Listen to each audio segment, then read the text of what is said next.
तर बारामती विधानसभा पोटनिवडणूक बिनविरोध करण्यावरून राजकारण सुरू असताना शरद पवारांनीही आता प्रतिक्रिया दिली आहे। निवडणूक बिनविरोध करण्याची मागणी महायुतीने लावून धरल्यानं शरद पवारांनी त्यावरून राष्ट्रवादीला सुनावलंय। तर बारामतीसाठी शरद पवारांच्या पक्षाकडून उमेदवार देण्यात आला नसला तरी लोकसभेच्या वेळी सुप्रिया सुळेंविरोधात राष्ट्रवादीने सुनेत्रा पवारांना मैदानात उतरवलं होतं, याची जाणीवपूर्वक आठवण पवारांनी करून दिली। तर काँग्रेसवर नाराजी व्यक्त करणाऱ्या पार्थ पवारांवरही शरद पवारांनी आता टोला लगावलाय।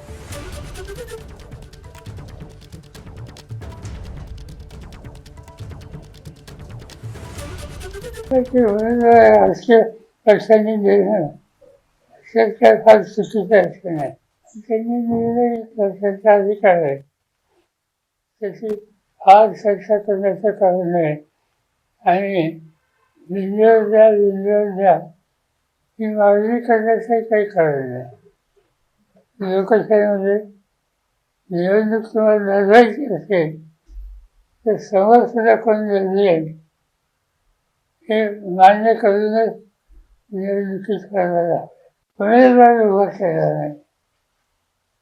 आमचं मर्यादित आहे, तसं काय करायचं तर मागची निवडणूक जी झाली ते सुप्रिया विरुद्ध ह्याच उमेदवार आणि ज्यांनी फॉर्म भरला त्याच सुप्रियाच्या विरुद्ध 3 लाख मतांनी सुप्रिया निवडून आली।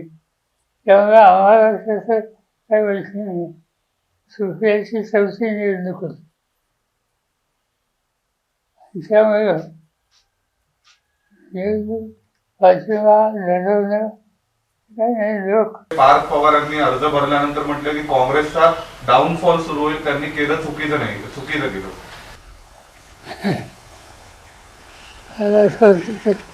राजकारणामध्ये महत्त्वाची लढण्याचं शेतन करायला एक प्रकारची परिपक्वता लागते। ही कितपत आहे हे आज मी सांगू शकत नाही। एबीपी माझा, उघडा डोळे बघा नीट।